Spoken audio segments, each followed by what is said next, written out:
السلام عليكم. النهارده معانا حلقه انسانيه. معانا شاب سويسي اسمه كريم. كريم من سنتين خلف طفلين توأم، كارما وكرم. كرم طلع عنده عيب خلقي. راح كريم خد الطفل وراح بيه المستشفى العام في السويس. راحوا قالوا له ابنك مجرد وقت، يعني الحاله شبه متوفيه. راح الاب رد عليهم قال لهم ازاي دي روح نسير عليها، ازاي شبه متوفيه؟ راح الاب هيعمل ايه يعني؟ ده قال لهم دي روح، انت لو مربيين حيوان في البيت وحصل له حاجه بنزعل عليه. احنا دلوقتي هنخش من كريم. احنا دلوقتي يا جماعه هنخش نشوف حاله كرم وكريم ان شاء الله هيحكي لنا القصه كلها بالكامله. يا رب القصه بجد توصل للناس، يعني عشان بجد الحاله اللي هنشوفها دلوقتي هتعرفوا ان اي اب بيتمنى اي ابن يجيله. حرام ان احنا روح تكون موجوده ونقول لا على شبه ميتها. طب ما احنا ده البني ادم لو بيربي حيوان ومثلا حصل له حاجه او مات بنزعل عليه، امال ده بقى لو روح بني ادم. بعد ما رحت من المستشفى العام طبعا اخدوه مني، دخلوه الحضانة. المهم قالوا لي ايه، المسألة مسألة ايه وقت. بعد كده ايه هتروح تدفن. قلت لهم ازاي يا جماعة، دي روح، والروح دي بعيد عن ان هو ابني وبعيد عن اي حاجة، دي روح هنتسأل فيها كلنا. اللي عرف بحاجة زي كده. وطبعا انا كأب سبتهم وخدت ابني. اتصلت بواحد حبيبي كده شغال بعربية وطلعت بيه الدمرداش. طبعا أول ما دخلت الدمرداش ما كانوش عاوزين يستقبلوا الحالة. طبعا لما شافوا الحالة استقبلوها بعد كده. وبعد ما استقبلوها مدونا على تقرير طبعا بعملية حالا. وفعلا مضيت وكله تمام. وبعديها بعد 10 أيام أخدوه مني في الحضانة هناك، عملوا له عملية فتحة الشرج طبعا. عشان أي طفل لازم يعمل حمام قبل 24 ساعة. طبعا الحمد لله بنعمة ربنا إن هم عملوا له العملية.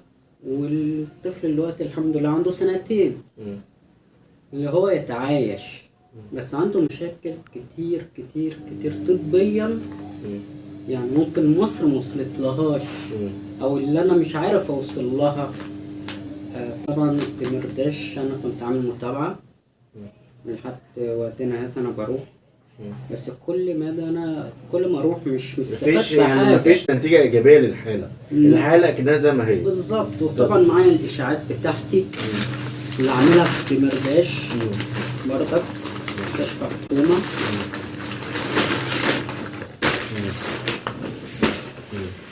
تمام. صور هنا عامل الاشاعات ديت مستشفى الدمرداش الحكومة.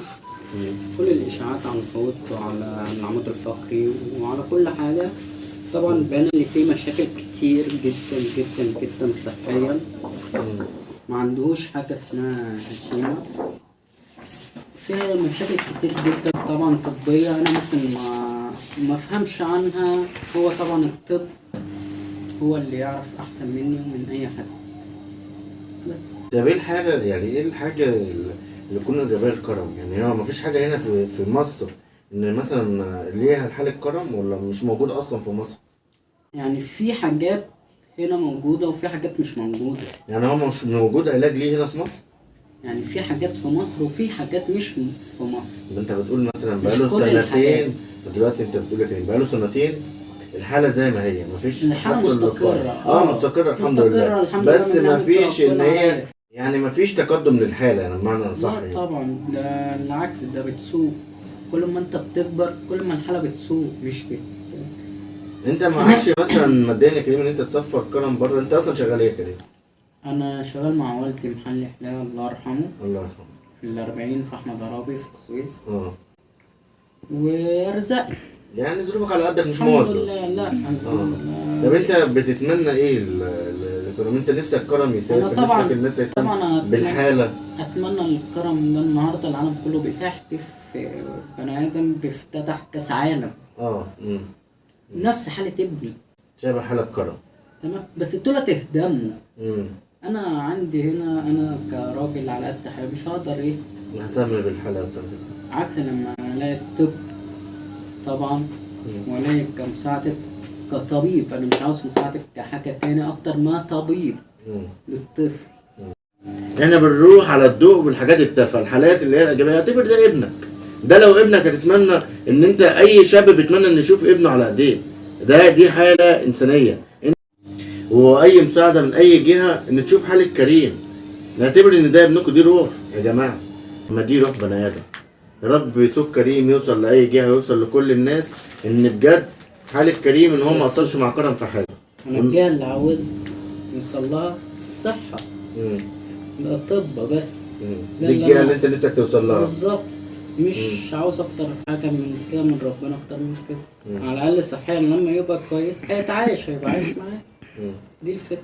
ان شاء الله كريم صوتك يوصل للمسؤولين، يوصل لكل الناس. بجد نفسي حالة كريم توصل لكل الناس، وتحس ان يبقى اي اب بيتمنى اي طفل، اي طفل. يعني احنا يبقى قاعد 5 سنين وما ربنا كرمه، هو قال في الاول والاخر الحمد لله. بس احنا نهتم بالحاجات دي، وهو عمل كل حاجه. يعني هو مش مقصر مع كرم في اي حاجه. ما ده ان هو لازم، يعني عايزه يشوفه احسن واحد في الدنيا. بس هو ده اللي انا طالبه، مش اكتر من كده. طلب ان هم إن هو يديك يسافر. افاده لحالة كرم، بالظبط. هو يسافر حالته بره. آه. معظم الدكاترة يعني الدكتور محمد حسن في مستشفى دمرداش قال لي الحالة بتاعته ديت في ألمانيا. معلش أنا راجل أرزاقي، مش هسفره ألمانيا. طب انت ما قدمتش ليه حاجة على الدولة؟ ليه ما قدمتش ان انت بتطلب شكوى للدولة ان انت ابنك محتاج ان هو يسافر؟ والله كنت ببعت، بس ما فيش حد. بعت لمين؟ ولا اي برنامج، ولا بعت لاي عمرو أديب، مؤسسة عمرو الليثي. خيرية؟ عمرو أديب، عمرو الليثي، الحاجات دي قدمت فيها. في طبعا الصوتي ما بيوصلش. طبعا استاذ عمرو اديب واستاذ عمرو الليثي، الراجل قدم يعني شكاوي كتير وقدم ورق. احنا ما بنهتمش بقى غير بالتفاهه، في الترندات التافهه بنروح مثلا نعمل. يا رب يكمل شفاء كرم على خير ويحفظه الكريم، ورب سوق كريم يكون وصل للمسؤولين. واللي يقدر يا جماعه يساعد في حال الكريم، احنا في اخر الفيديو ان شاء الله هنسيب رقم كريم للتواصل معاه، بجد نشوف حالته. هو كريم عمل كل حاجه مبوسه، يعني ما قصرش في اي حاجه. وربنا يحفظ له كرم ان شاء الله. انت بتتمنى اي حاجه تانية كريم؟